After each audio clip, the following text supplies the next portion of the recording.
merci d'être venus.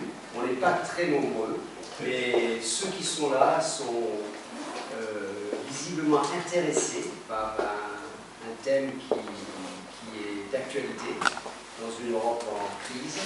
Donc merci pour d'être venus, merci d'être intéressés par cette conférence. On a la grande chance d'avoir avec nous ce soir professeur Grimbert. Donc, vous êtes chercheur associé au Centre d'études européennes de Sciences Po. Vous êtes co-animateur du site Telos, dont je vais parler tout à l'heure encore un peu. Vous avez été conseiller technique au cabinet du Premier ministre Michel Rocard, de 88 à 91, puis directeur scientifique de la Fondation nationale de Sciences Po de 2001 à 2007. Vous êtes très souvent sur les plateaux de télévision. Encore récemment, vous avez vu à France 5. Vous êtes très actif au niveau du journal français, des Échos, sur les sites internet également, Atlantico. J'ai vu tout à l'heure plusieurs contributions de votre part. Récemment, dans l'émission très connue en France, La Rumeur du Monde, avec M. Casanova en France Culture. Donc nous sommes très heureux de vous avoir parmi nous ce soir. Donc,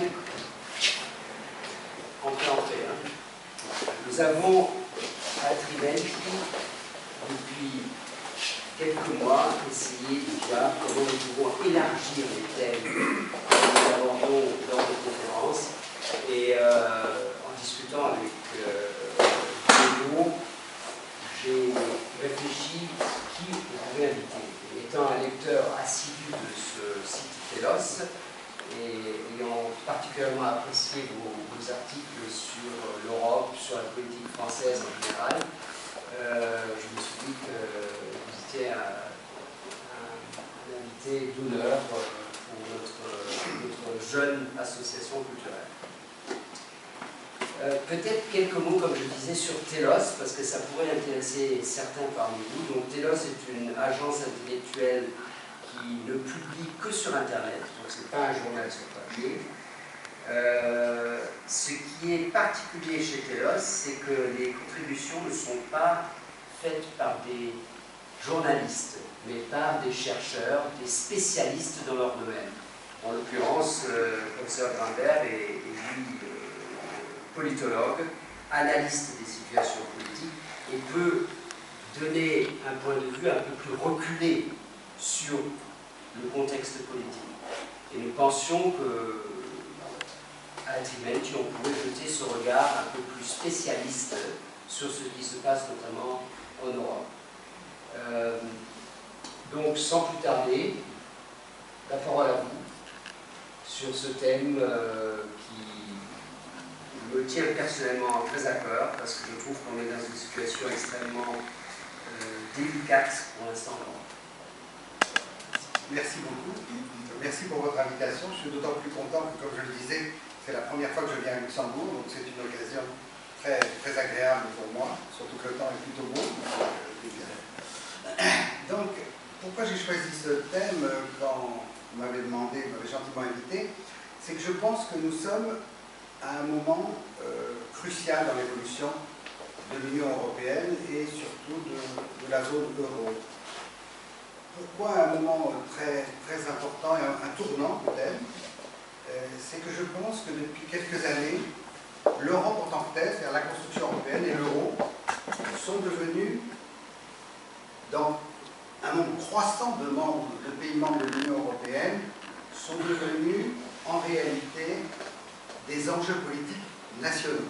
Tant que l'Europe n'était pas un enjeu politique national, elle était plus ou moins reliée à d'autres enjeux, et au fond, on pouvait à la limite construire l'Europe sans s'occuper beaucoup des différents peuples qu'il a composés.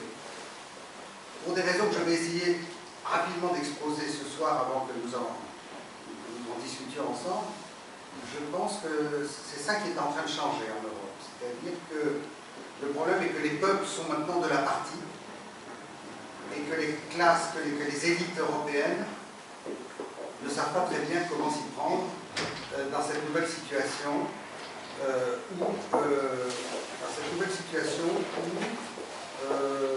l'Europe est devenue un enjeu politique. Je pense qu'on verra d'ailleurs l'année prochaine aux élections européennes. Alors, pourquoi, au fond, quelles conséquences ça a sur l'Europe et sur les différents pays européens que l'Europe soit devenue un thème politique en soi? Et l'euro, d'une certaine façon, lié à cela, en tout cas évidemment pour les pays de la zone euro. Alors d'abord, il faut voir que, avec des situations différentes d'un pays à l'autre en Europe, mais malgré tout, le fonctionnement des systèmes politiques européens, depuis la guerre, on peut dire, au moins depuis la guerre, c'est principalement, je ne dis pas uniquement, principalement organisé autour de l'affrontement entre la gauche et la droite, ou les gauches et les droites. Et au fond, dans la plupart des pays européens, on a eu soit des alternances entre les partis de gauche et les partis de droite, soit dans certains pays, à la fois pour des raisons historiques, d'équilibre politique, de mode de scrutin, on a eu éventuellement des coalitions, à certains moments, entre les gauches et les droites. Mais au fond, l'essentiel des partis, pas tous, mais l'essentiel des grands partis de gouvernement dans les différents pays européens était plutôt favorable à la construction européenne. Je dis plutôt favorable. Et au fond, la construction européenne a progressé parce qu'il y a eu, à tel ou tel moment, et à gauche et à droite, et dans les plus grands pays européens, un accord pour aller de l'avant.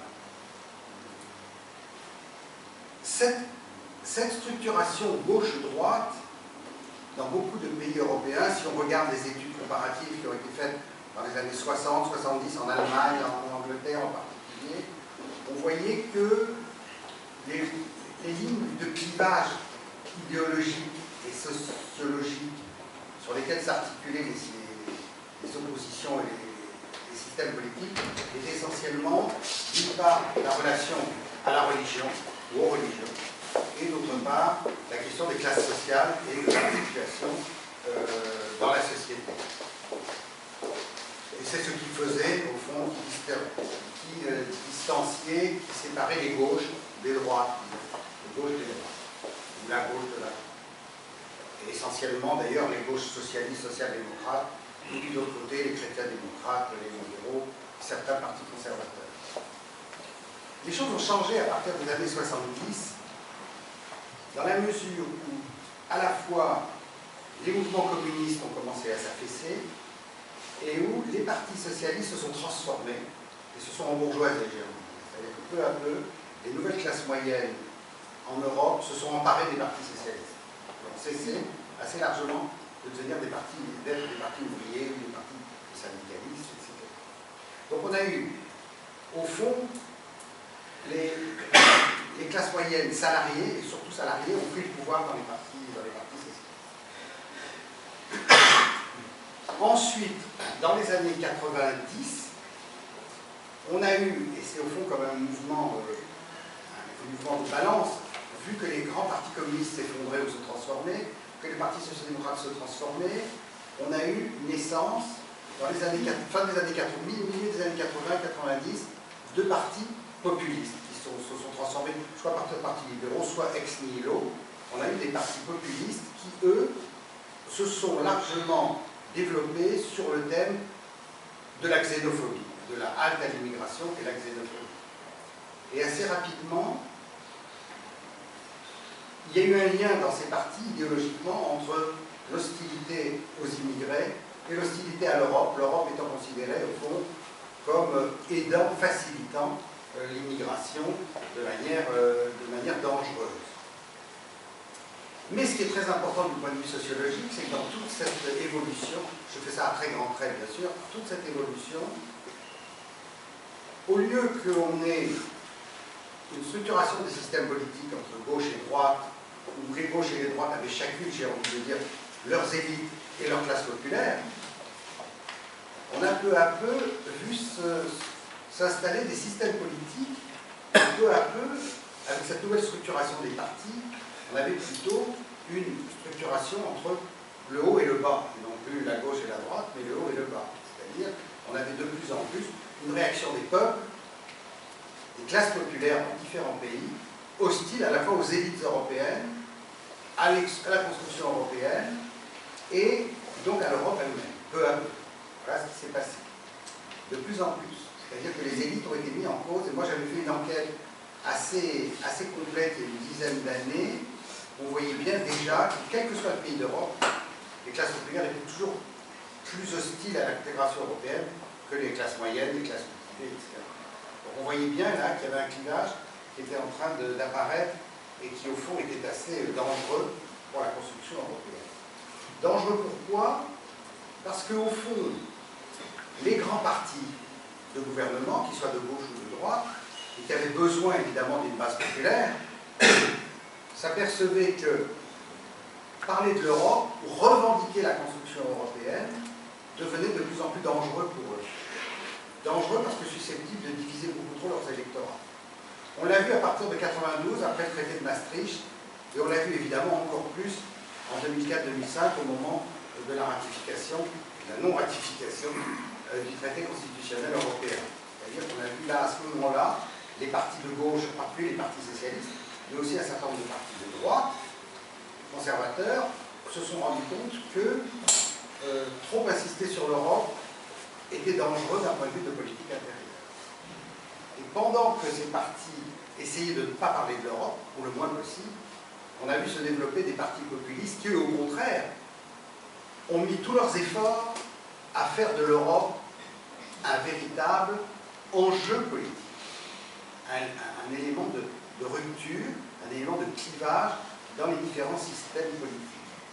Donc on avait à la fois des partis européens de gauche ou de droite sur la défensive, et en même temps, de plus en plus, des partis de nouveaux, d'anciens partis recyclés, anti-européens, ce qu'on a appelé populistes, on pourrait trouver un autre nom, mais populistes, anti-européens, et qui peu à peu se sont dit on va faire de l'Europe un thème important dans notre compétition avec les grands partis établis, les grands partis de gouvernement.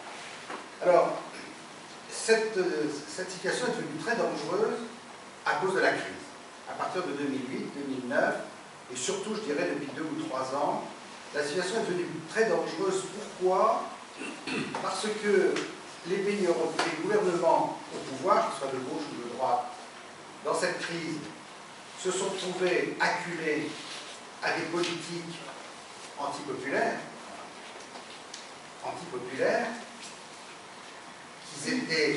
qu'ils estimaient nécessaire de mener.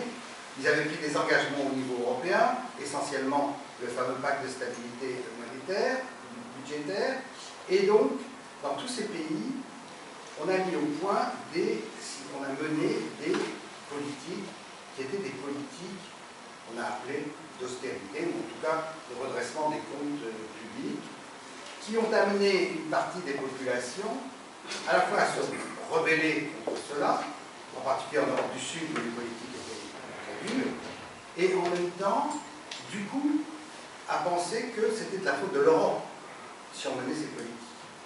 Et comme les gouvernements nationaux n'avaient pas le courage de dire que même s'il n'y avait pas l'Europe, il aurait fallu quand même faire quelque chose et donner des politiques de redressement budgétaire, de lutter contre les dettes excessives, les déficits excessifs, peu à peu, on a vu ces partis populistes se développer, non seulement contre l'idée vague de l'Europe, mais plus précisément contre la poursuite de la construction européenne, et non seulement la construction européenne, et même très récemment, c'est pour ça que je crois qu'on est à un moment assez important en réalité, très récemment, de l'euro pour les pays qui sont membres de l'eurogroupe, de l'Euroland, qui ont adopté la monnaie unique. Il y a quand même 17 pays, il y en a un peu plus, donc c'est quand même beaucoup.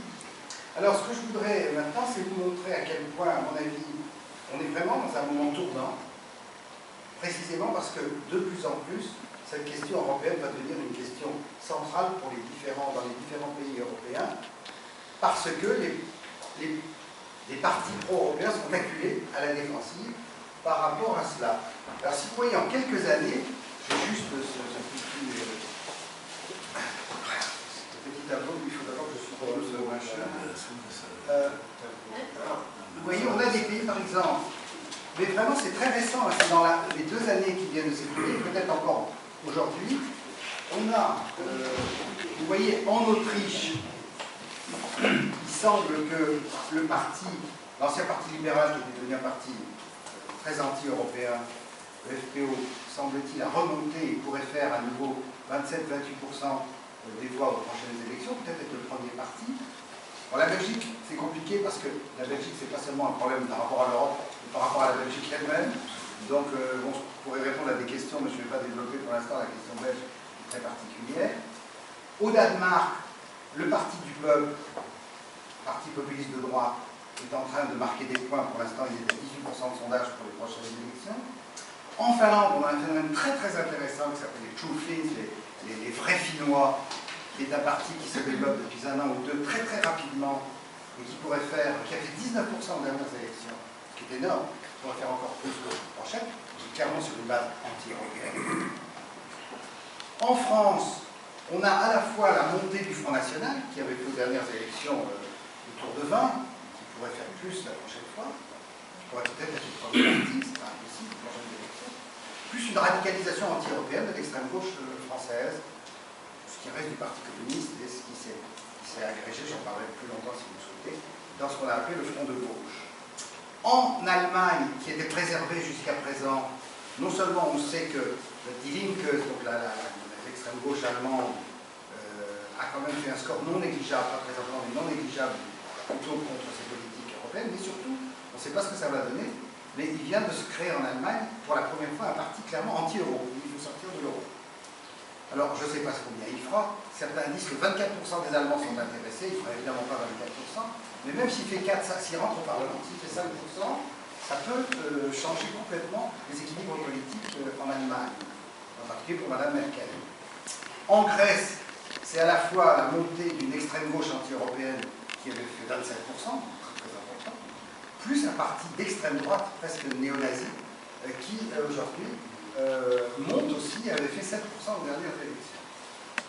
En Hongrie, vous avez aussi une grande poussée d'un parti d'extrême droite, Jobbik, qui a fait 17%.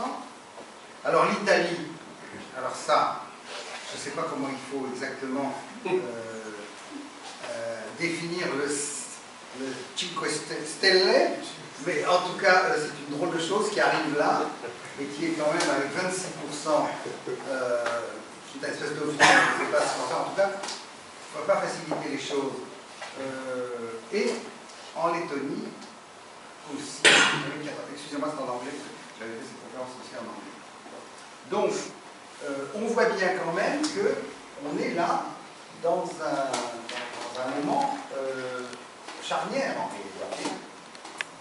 Évidemment, la confirmation, on ne l'aura pas aux élections européennes prochaines, et dans plusieurs partis, dans plusieurs pays d'Europe, les partis populistes ont déjà dit que ce serait l'occasion, ces élections européennes, de faire un référendum populaire contre pour l'Europe, contre pour l'euro. Et c'est comme ça qu'ils vont mener leur campagne. En France, pour la première fois, le parti d'extrême droite Front National a décidé aussi de demander la sortie de l'euro. Et alors, je ne parle pas de ah oui, alors attendez, mais je n'ai pas fini. Il ne faut pas que j'oublie quand même la Grande-Bretagne. Alors oui, non, j'ai pas fini, excusez-moi, il y a tellement de pays en Europe, mais je n'oublie personne. Alors, on a les Pays-Bas, ça c'est j'y reparlerai tout à l'heure, c'est un exemple très intéressant. C'est un des rares exemples où, au moins provisoirement, parce que je ne m'engagerai pas pour la ligne, au moins provisoirement, la droite populiste anti-européenne a baissé aux dernières élections. J'essaierai tout à l'heure de vous expliquer pourquoi. Mais enfin, elle est encore potentiellement importante. La Roumanie aussi. Alors l'Espagne, pour l'instant, là où l'Espagne aussi, c'est plus compliqué parce qu'on a également les problèmes du séparatisme et du régionalisme en Espagne.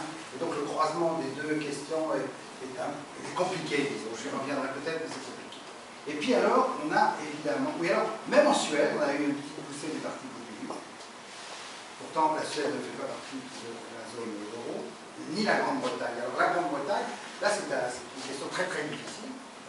Parce que si on en croit les sondages, le fameux parti de droite anti-européen qui actuellement pourrait faire presque 30% et donc être le premier parti britannique, ce qui a des conséquences évidemment sur le parti conservateur et donc des conséquences générales sur la question de l'appartenance de la Grande-Bretagne à l'Union européenne. Donc vous voyez, je ne raconte pas d'histoire quand je dis qu'on est vraiment dans une période très charnière où les peuples se sont emparés de la question européenne et que les partis pro-européens ne savent pas trop quoi faire pour plusieurs raisons. La première, je vous l'ai dit, c'est qu'au fond, ils n'arrivent pas à trouver des thématiques qui permettent de mobiliser les gens contre les adversaires de l'Europe. Ils n'arrivent pas. Et deuxièmement, ils ont un problème que vous allez comprendre très facilement, mais qui est très compliqué pour eux. Et je donnerai tout à l'heure l'exemple de la France, qui pourront bien me faire comprendre, mais ce n'est pas seulement en France. C'est la question donc, si vous voulez, de ce double clivage qui est en train de structurer le fonctionnement de nos systèmes politiques. Le clivage gauche-droite, qui n'a pas disparu, qui n'est pas mort. Demain, en Allemagne, le Parti social-démocrate va affronter le parti de Mme Merkel, et en France, l'UMP affrontera le Parti socialiste. Donc il y a toujours cela, parce que malgré tout, le clivage gauche-droite est très affaibli par l'autre clivage, mais il est toujours là. Et il est toujours assez présent dans la structuration politique, le fonctionnement politique de nos systèmes politiques. Mais vous avez l'autre clivage, qui est le clivage Europe-Nation, et qui oppose là non plus les partis de gauche aux partis de droite, mais les partis de gouvernement, d'une certaine façon, et qui tous, qu'ils soient de gauche ou de droite, sont amenés, pour toutes les raisons que vous connaissez aussi bien que moi, à accepter ou à être obligés de mener des politiques d'austérité, et puis les partis non gouvernementaux, souvent anti-européens, et qui, eux, poussent à la sortie de l'euro ou à la sortie de l'Europe. Et donc, vous voyez, c'est le fait que ces deux clivages perpendiculaires qui fragilisent extraordinairement le fonctionnement de l'ensemble de nos systèmes nationaux. Pourquoi? Parce que, d'abord, c'est très compliqué, surtout dans certains pays comme la France, moins dans des pays comme l'Allemagne ou les Pays-Bas, mais en tout cas en France, c'est très compliqué de demander à la gauche et à la droite de s'unir. Très compliqué. Si on regarde la France aujourd'hui, on voit que c'est pratiquement impossible. Et en même temps, lorsqu'ils arrivent à s'unir, ils laissent du coup de la place encore plus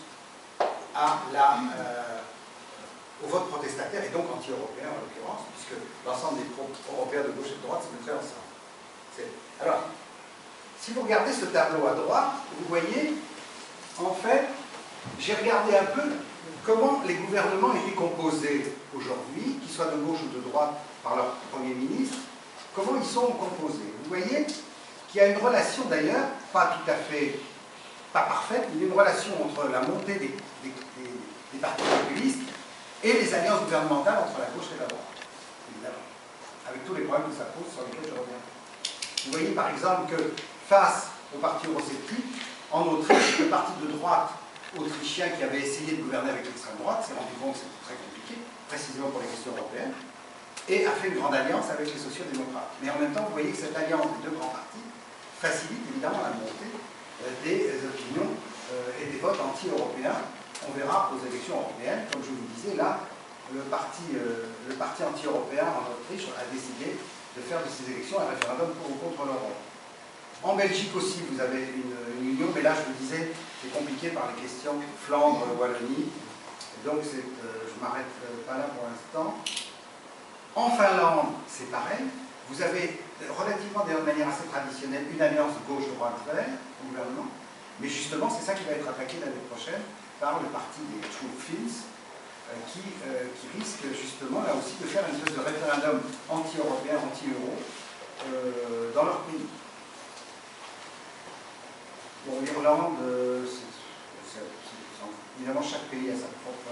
L'Italie, j'ai mis un point d'interrogation. Et alors, l'Italie, c'est très très intéressant parce que vous voyez bien qu'à la fois le système gauche-droite marche encore, mais que face à la montée de ce grand parti, je ne sais pas sur quoi c'est un parti, en tout cas de cette force qui s'est imposée, du coup, on a vu M. Bersani reprendre contact avec M. Berlusconi. Avant, on avait vu M. Monti bénéficier de l'accord de la gauche et de la droite pour gouverner. On ne sait pas si on peut gouverner entre la gauche et la droite, on ne sait pas si on peut gouverner sans la gauche et avec la droite. On ne sait pas. Ça, c'est le plus bel exemple, mais simplement c'est un exemple particulier, mais qui, à mon avis, rend bien compte plus largement de la situation européenne. On ne sait plus qui peut gouverner avec qui dans la situation européenne telle qu'elle est. On ne sait plus. Parce que si la gauche et la droite s'alignent, on dirait ah, ce sont les élites pro-européennes qui assassinent les peuples, et on ne sait pas si on peut fonctionner simplement gauche contre droite ou droite contre gauche. Alors évidemment, l'Italie est un exemple emblématique, mais ça ne sera pas qu'en Italie qu'on va rencontrer ces questions. En Italie, point d'interrogation, mais la manière dont ça va se dérouler pour nous est vraiment très intéressante. Le point de vue des questions que je pose est évidemment très intéressant de savoir ce qui va se passer en Italie. C'est très important, parce qu'on voit bien à la fois la rébellion anti-élite et on voit l'incapacité des partis à essayer de trouver des solutions. Alors bien sûr, on peut toujours rappeler, comme ça a été le cas avec Monti, jadis avec Prodi, on peut toujours rappeler des gouvernements non politiques. Et le fait même que pour régler des situations où on se dit qu'on ne peut faire appel qu'à des gouvernements non politiques, montre bien la crise du politique. C'est un thème que j'insiste beaucoup là-dessus. Un autre cas intéressant sur lequel je voudrais m'arrêter, mais après je répondrai à vos questions, si vous êtes pas d'accord. Ensuite, un autre cas intéressant est les Pays-Bas. Je m'arrêterai 2 secondes parce que j'ai trouvé que c'était intéressant. Aux Pays-Bas, comme dans la plupart des autres pays, le parti de gauche, le parti socialiste, est plutôt pro-européen, mais pas d'accord avec les libéraux pro-européens, toujours sur les mêmes thèmes, hein, Europe sociale, Europe capitaliste, etc. On voit bien un peu tout ça. Mais ils se sont rendus compte aux dernières élections du danger croissant que représentait la droite populiste anti-européenne. Et donc, alors, au moment des élections, ils ont quand même, sans faire un discours pro-européen, parce que comme je vous l'ai dit, personne ne défend l'Europe parmi les pro-européens, mais au moins, ils ont quand même, malgré tout, essayé de faire un barrage au discours anti-européen. Et ça a été assez efficace, parce que l'extrême droite a reculé, et qu'après, la gauche et la droite, avec les libéraux, donc les socialistes, ont accepté de gouverner ensemble, alors que comme en Autriche, jusque-là, la droite gouvernait avec l'extrême droite, enfin la droite populiste. Et donc, vous voyez, là, ils se sont dit, là aussi, on est obligé de gouverner gauche et droite, parce que sinon, on ne s'en sort pas du point de vue européen, on ne s'en sortira pas. On pourrait développer chaque cas, mais enfin bon. Donc, ce que je voulais dire par là, c'est que les partis pro-européens sont donc aujourd'hui pris dans cette terrible contradiction entre le gauche-droite qui organise et qui permet au fond